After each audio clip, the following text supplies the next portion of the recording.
எல்லாருக்கும் வணக்கம். Press media நண்பர்கள் எல்லாருக்கும் வணக்கம். விடைத்தாள் ரொம்ப நல்லா இருந்துச்சு. ஆக்சுவலாக இது மாதிரி ஷார்ட் ஃபிலிம் வந்து நம்ம எடுத்துகிட்டு தான் இருக்கோம், பார்த்துட்டே இருக்கோம். ஆனால் அப்போ இருக்க தப்புகள் குறைஞ்சிட்ருக்கு. பட் இன்றைக்கி என்னென்னா எல்லாருக்கும் நடந்துகிட்ருக்கு. பட் நிறைய பெண்கள் இது வந்து ஓப்பன் அப்பாக இன்றைக்கி வந்து சோஷியல் மீடியாவில் வராங்க, அந்த மீட்டூன் பிரச்சனையில் கொண்டு வராங்க. நம்ம ரியாக்ட் பண்ணிகிட்ருக்கோம். ரொம்ப சந்தோஷமாக இருக்குது. எனக்கும் 2 பெண் குழந்தைகள் தான்.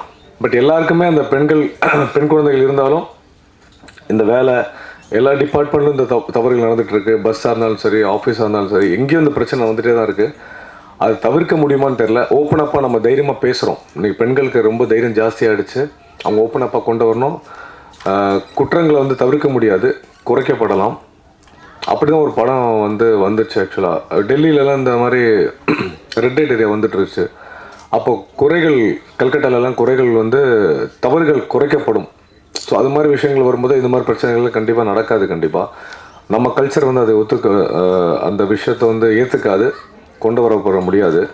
ஓப்பனப்பாக பெண்கள் கொண்டு வரதும், ஓப்பனப்பாக சொல்கிறதுல அந்த குறைகள் வந்து இப்போ இருக்க ட்ரெண்டில் வந்து தைரியமாக வராங்க. ஓப்பனப்பாக இருக்கல ஸ்கூல்ஸில் வந்து செக்ஸ் எஜுகேஷன் வந்து அந்த செக்ஸுன்ற வார்த்தை சொன்னாலே நிறைய பேர் வந்து முகத்தை சுளிக்கிற மாதிரி இருக்காங்க. இது மாதிரி படங்கள் பார்க்கும்போது அதெல்லாம் பெண்களுக்கு ரொம்ப ரொம்ப இம்பார்ட்டன்ட். இதெல்லாம் சின்ன குழந்தைலேருந்து அந்த பேட் டச் குட் டச் எல்லாம் இப்போ ஜனநாயகம் வரப்போகிற விஜய் சாரோட படமே அதோட மெயின் கருத்து அதுதான். அந்த குட் டச் பேட் டச் தான்.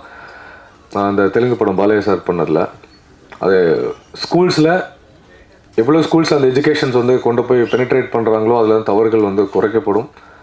ஆனால் அந்த மாதிரி ஸ்கூல்ஸில் விஷயங்கள் நடந்துகிட்ருக்கு. பட் குழந்தைங்களுக்கு ஃபீட் பண்ணணும். சின்ன வயசுலேருந்து அப்பா அம்மா உட்கார வைக்கணும். ஒரு ஏஜுக்கு அப்புறம் மடியில் உட்காரக்கூடாதுன்னு ஒரு விஷயம் இருக்குது. அது அப்பா மடியாக இருந்தாலுமே தவறு தான். பட் அந்த சென்சிட்டிவான விஷயத்த குழந்தைங்களுக்கு ஃபீட் பண்ணணும். அது இல்லை அப்பா பேரண்ட்ஸாக இருக்க நானாக இருந்தாலும் சரி, நீங்களாக இருந்தாலும் சரி, ஒரு ஸ்டேஜில் வந்து அது வந்து குழந்தைங்களோட மைண்டில் அது பண்ணணும்.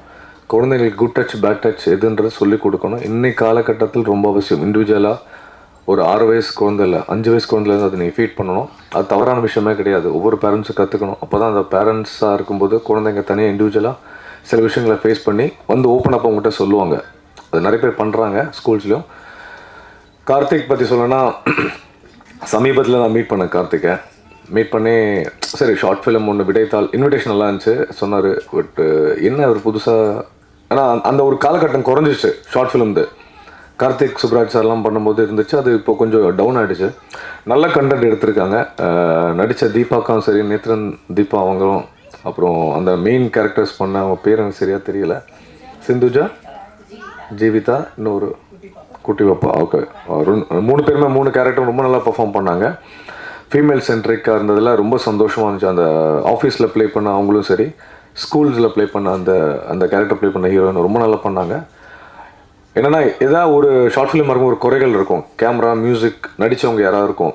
எல்லாமே ப்ளசண்ட்டாக இருந்துச்சு பார்க்குறதுக்கு. ரொம்ப அழகாக இருந்துச்சு. ஃப்ரேமில் அழகான காஸ்டிங், நல்ல மியூசிக், நல்ல கட்ஸ், எமோஷனை சூப்பராக சொல்லியிருந்தார் டைரக்டர். எனக்கு தெரிஞ்சு கூட சீக்கிரம் நீங்கள் இதுக்கப்புறம் டெஸ்ட் பண்ணாமல் அடுத்த படத்துக்கு பண்ணலாம். நீங்கள் டைம் வேஸ்ட் பண்ணாதீங்க. நல்லா பர்ஃபார்ம் பண்ணியிருக்கீங்க. ரொம்ப ஹாப்பியாக இருந்துச்சு உண்மையால்.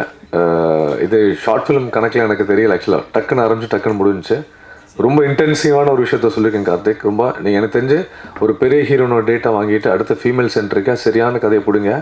வாழ்த்துக்கள். வாய்ப்புள்ள நன்றி. Thank you so much. சந்தோஷம். எனக்காக வந்த ரொம்ப எக்கோ அடிக்குதா? இல்லை கரெக்டாக தான் நான் செக் பண்ணிக்கிறேன். எனக்காக ஃபஸ்ட்டு வந்த எல்லாருக்குமே நான் ஃபஸ்ட்டு தேங்க்ஸ் சொல்லியிருக்கிறேன். ரஜன் ப்ரோ, ராணு, சக்தி, சிந்து, சில பேர் எடிட்டர் கண்ணதாசன், டிஓபி, இது எல்லாருமே எனக்காக, அண்ட் என் ஃபேமிலி. ஆக்சுவலாக இது என்னோடய ஃபஸ்ட்டு ஸ்டேஜ், இது என்னோடய ஃபஸ்ட்டு மைக்கு. என் வீட்டில் வந்து என்னை சில இடத்துல தவிர்த்திருப்பாங்க. எப்படி என்னை பார்த்தாங்கன்னு எனக்கு தெரியல. பட் எனக்கு நிறைய பேசணும், நிறைய ஃபீல் ஆகுது. பட் இப்போ இந்த இடத்துல அது வேணான்னு நினைக்கிறேன். ஸோ நான் ஏன் இந்த டாப்பிக் எடுத்துகிட்டு போனேன்னா, நான் என் லைஃப்பில் சில விஷயங்கள் ட்ராவல் பண்ணி வந்திருப்பேன். எல்லார் லைஃப்லையும் ஒரு விஷயங்கள் ட்ராவல் பண்ணி வந்திருப்போம். எனக்கு அதிகமாக இந்த விஷயம் வந்து இதுவாக ஆரம்பிச்சிச்சு. நிறைய பார்க்க கேட்க நிறைய நியூஸஸ், சில டைம்ஸில் நம்ம தனிமையில் இருக்கும்போது சில விஷயங்கள் எல்லாருக்குமே தோணும். அது சில விஷயங்கள் நான் இது எடுக்க ஆரம்பித்தது எதுக்குன்னா, இது தண்டனை தீர்ப்பு அல்ல எனக்கு தெரிஞ்சு. இப்போ ஒருத்தன் வந்து ஒரு அபியூஸ் பண்ணுற ஒரு பொண்ணு 6 மாதம் ஜெயிலில் போடுறாங்க, ரிட்டர்ன் அவன் தப்பு பண்ணாமல் இருப்பானா எனக்கு தெரியாது. ஏன்னா அது தெரிஞ்சால் வெளியே பப்ளிசிட்டி ஆகும், தெரியாமல் இருக்கிறது எவ்வளவோ இருக்குது. திருடனா பார்த்து திருண்டாவிட்டால் திருட்டை ஒழிக்க முடியாது நான் பார்த்த ஒரு கேள்விப்பட்ட ஒரு விஷயம். இது எதுக்காகனா நம்ம ஃபீல் பண்ணி ஒரு விஷயத்தை கடந்து போனால் மட்டும்தான் சில விஷயங்களை தடுக்க முடியும். எனக்கு நிறைய பேசணும்னு தோணுது. இங்கே இருக்கிற கேமராங்களை பார்த்தா எனக்கு பேச வரமாட்டேங்குது.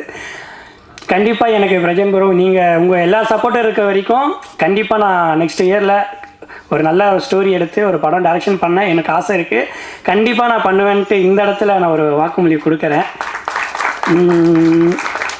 அண்டு எனக்கு ஆக்சுவலாக நான் இந்த ஃபீல்டுக்கு வந்தது பார்த்திங்கன்னா நடிக்க சில விஷயங்கள் மூவ் பண்ணேன். என் ஃபேமிலியை வெளியே காட்டுறதுக்காக தான் நான் வந்து இந்த ஃபீல்டை சூஸ் பண்ணி சில விஷயங்கள் மூவ் பண்ணிட்டு வந்தேன். எனக்காக மம்மி டேடி இங்கே மேலே வந்தீங்கன்னா நல்லாயிருக்கும்னு நினைக்கிறேன். உள்ளே எங்கேயோ இருக்கீங்க, எங்கே இருக்கீங்கன்னு தெரியல. இது என்னோடய ஃபஸ்ட் சைஜி உங்கள் அறிமுகப்படுத்தணும்னு நினைக்கிறேன். எனக்காக என் அக்காவும் வந்திருக்கா, அவள் எங்கே இருக்கான்னு தெரியல.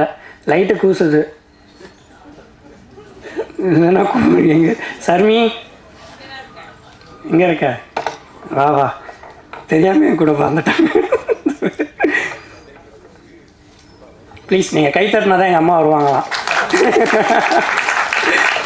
பேசவும் மாட்டேன். நான் எப்போ வருவேன், எப்போ வீட்டை விட்டு வெளியே போகணும் அவங்களுக்கும் தெரியாது. பட் இங்கேயும் பேசணும்னு நினைக்கிறேன், பட் முடியல என்னால். எனக்கு 2 பேரோட பிளெஸிங்ஸ் வேணும்னு நினைக்கிறேன்.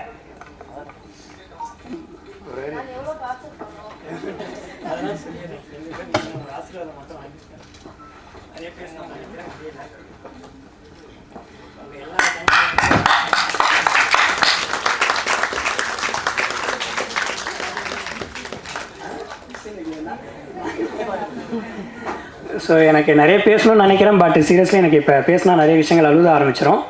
ஸோ நம்ம கதைக்குள்ளே போயிடலாம்.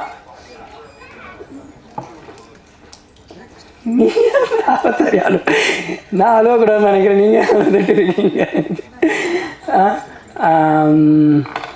எனக்காக வந்த சில பேர் நிறைய ஹெல்ப் பண்ணியிருக்காங்க இந்த இடத்துல. நான் நிறைய விஷயங்கள் சொல்லுவேன்.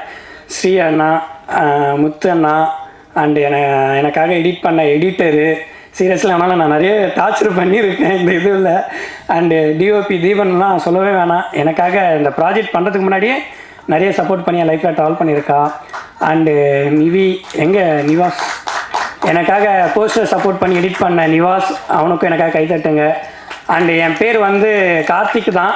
கார்த்திக் ராஜான்றது சில பேருக்கு தெரிஞ்ச ஒரு விஷயம். ராஜான்றது என் சைல்டுஹுட் ஃப்ரெண்டு. ஆக்சுவலாக அவனை என் லைஃப்பில் நான் மறக்கக்கூடாதுன்னு நினச்சேன். 10th நான் ஆக்சுவலாக ஹாஸ்டலில் படித்தேன். ஹாஸ்டலில் அப்புறம் வீட்டுக்கு வந்து சில விஷயங்கள் மூவ் பண்ணிட்டு வந்தேன். என் லைஃப்பில் நான் எப்போயுமே மறக்கூடாது சில சந்திப்பில் வந்து மீட் பண்ணிட்டேன். ராஜா எனக்காக நீ மேடைக்கு வரணும்னு நினைக்கிறேன்டா. சீரியஸ்லி இந்த எண்டு போர்ஷனில் எனக்கு ஃபுல் அந்த பேனரை வெளியே சப்போர்ட் பண்ணது எல்லாமே அவன் தான். லாஸ்ட் மினிட்ல அவனை மீட் பண்ணி அந்த பழைய ஸ்நேகிதன் லைஃப்பில் ஃப்ரெண்ட் இல்லைன்னா சில இடத்துல நம்மளால் போக முடியாதுன்னு நினைக்கிறேன். உங்கள் லைஃப்பில் சில ஃப்ரெண்ட்ஸுகள் தேர்ந்தெடுங்க, கரெக்டான பாதையில் கூட்டிகிட்டு போவாங்க நானும் நினைக்கிறேன். கரெக்டான ஃப்ரெண்டை சேர்ந்தெடுத்தா நான் இங்கே நிற்கிற மாதிரி நீங்களும் நிற்பீங்கன்னு நான் ஆசைப்பட்றேன். ஆக்சுவலாக இவன் வந்து என்னோடய சைல்டுஹுட் ஃப்ரெண்டு ராஜா.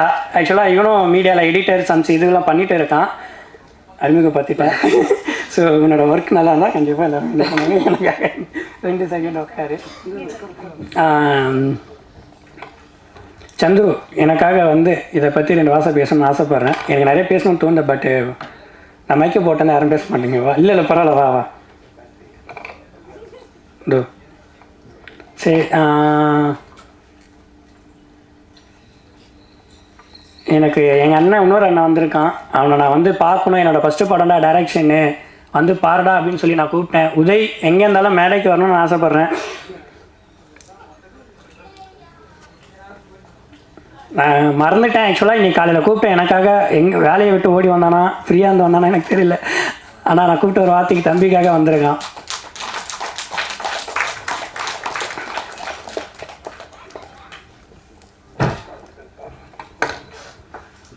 உங்களுக்கு வாழ்த்துக்கள். உட்காரேன். வாழ்க்கையில் நீங்கள் பார்த்து சந்துரு எனக்காக நான் நிறைய பேசணும்னு நினைக்கிறேன். பட் இது ரிலேட்டடாக நான் நிறைய ஃபீல் பண்ணியிருக்கேன். ஆக்சுவலாக இனி வரும் காலங்களில் வந்து பெண்கள் சிதைக்கப்படுவாங்களா இல்லைன்னு எனக்கு தெரியாது. சில விஷயங்கள் வெளியே தெரியும், சில விஷயங்கள் தெரியாதது நிறைய இருக்குது. எதுக்கு நான் இந்த கதையில் அந்த குட்டி பாப்பா அந்த இது காட்டினேன்னா, பெண்கள் வந்து இதுக்கப்புறம் பிறப்பாங்களா இல்லையா நம்மளால சொல்ல முடியாது. நிறைய வாழ்க்கையில் வந்து பிறந்ததுக்கு வரதான் போகிறாங்க. ஸோ அந்த குழந்தை குட்டி பாப்பா இந்த சமுதாயத்தில் இதுக்கப்புறம் எப்படி வளர போகிறான்ட்டு நான் ஒரு ஃபீல் பண்ணேன். ஆக்சுவலாக நிறைய விஷயங்கள் வெளியே தெரியாது இருக்குது. நான் என்ன சொல்ல வரேன்னா, பயப்படாமல் நீங்கள் வந்து உங்களோட விஷயத்தை ஷேர் பண்ணி பேசுங்க. அட்லீஸ்ட் உங்கள் பேரண்ட்ஸ்கிட்ட பேச முடியும், உங்கள் ஃப்ரெண்ட்ஸுக்கிட்ட எப்படியாச்சும் வெளியே தெரியப்படுத்து. ஆனால் எனக்கு தெரிஞ்சு தண்டனையை திருப்பை விட நீங்களாக ஒரு விஷயத்த ஃபீல் பண்ணி திருந்தனா மட்டும்தான் சில விஷயங்கள் இதுவாகும். நான் சொன்ன மாரி தான், திருந்தனா பார்த்து திருந்தாவிட்டால் திருட்டு வலிக்க முடியாத மாரி தான் இந்த விஷயத்துலையும். நீங்கள் உங்களுக்கு எந்த மாரி நான் மீன் பண்ணுறது எனக்கு சொல்ல வரலை எனக்கு ஆக்சுவலாக. பட் எனக்கு கொளருது. பட் ஏதாவது தப்பாக பேசிட்டேன்னா அது ட்ரோல் பண்ணி போட்டுருவீங்க, எனக்கு பயமாக இருக்குது.